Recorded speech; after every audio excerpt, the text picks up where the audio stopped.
This is a view inside the account during live trading hours. You're looking at the month-end results for May 2010. 31st May is an exchange holiday. That's why I'm recording this on Friday. The cash balance at the start of the year, 04 January 2010, was 50,000.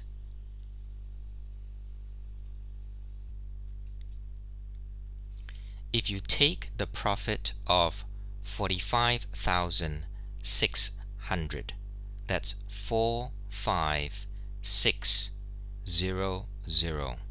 I'll just use a round number. Divided by the start of year cash balance of 50,000, you get a return for the entire portfolio of slightly above 91%. That's 91%. That's above 18% return per month. This trading account was configured as a multi-asset class portfolio. With the traded products, you see UGA, that's gasoline, a commodity index. There are also leveraged equity indexes tracking the S&P 500 like the SDS and the SSO. FXB,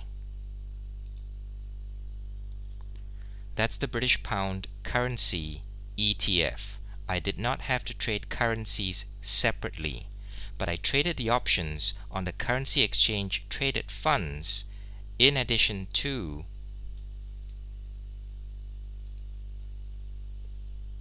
something like the TLT, that is the 20+ year Treasury Bond Index. As the portfolio was structured using traded products from multiple asset classes, I'm going to benchmark its relative performance against indexes across equities, currencies, commodities, and bonds.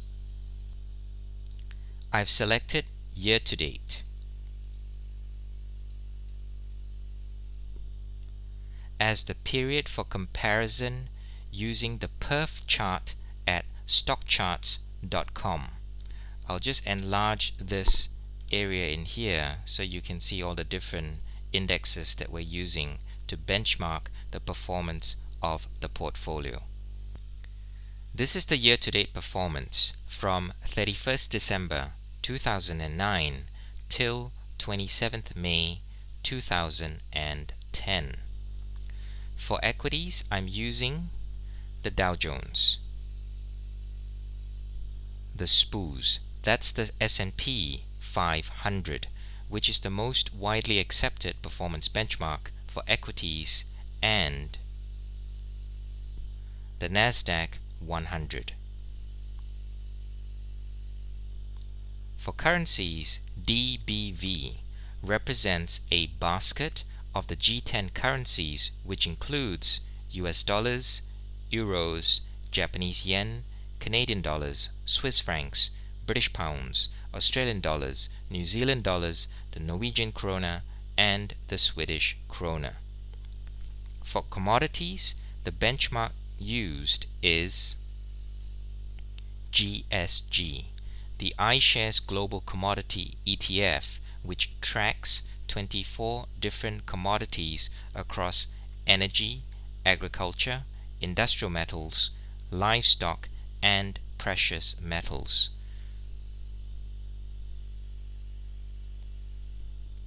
For bonds, the benchmark is the iShares Credit Bond ETF, which represents the investment grade credit sector of the United States bond market as defined by the Barclays Capital US Credit Index.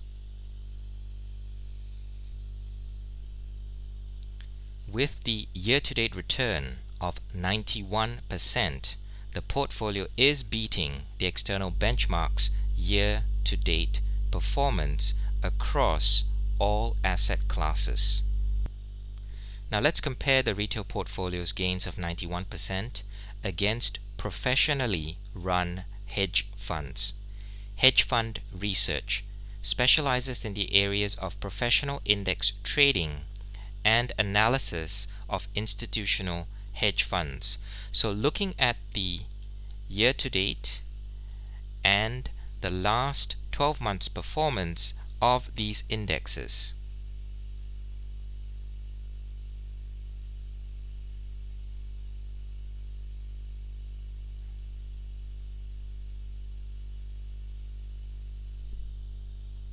The humble retail portfolio structured in the study room, with its 91% year-to-date gain, has beaten institutional hedge funds across all the different asset classes, including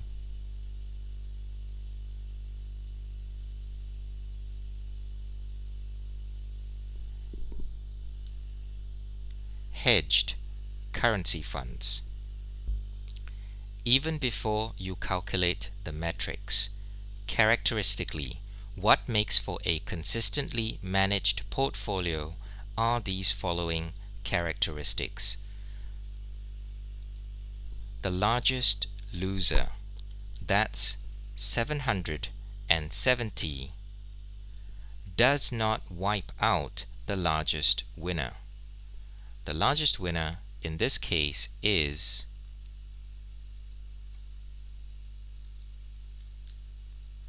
4,130, 4130. Above the value of the largest loser, that being 770, there are many more winners, and the winners are progressively much larger in their profit value. For the entire account, the profits should step up gradually. Depending on the size of your account, if it's in the tens of thousands, the profits should step up consistently like a ladder from the low hundreds to the higher hundreds, then from the higher hundreds build into the thousands. And if your account is in the hundreds of thousands, profits should step up from the high hundreds into the thousands, then move up into the much higher thousands. Profits that jump from the low hundreds directly into the thousands signal an over-reliance on gapping plays, which fail to help you step up consistently profitable results. I've calculated the portfolio metrics, that is the win-loss probability, the number of wins per one loss, the average win to the average loss, the performance ratio, and the positive expectancy per trade that you can see in the static screenshot on the website. At every month end, this view into the account and the metrics are updated so you can see the year-to-date performance.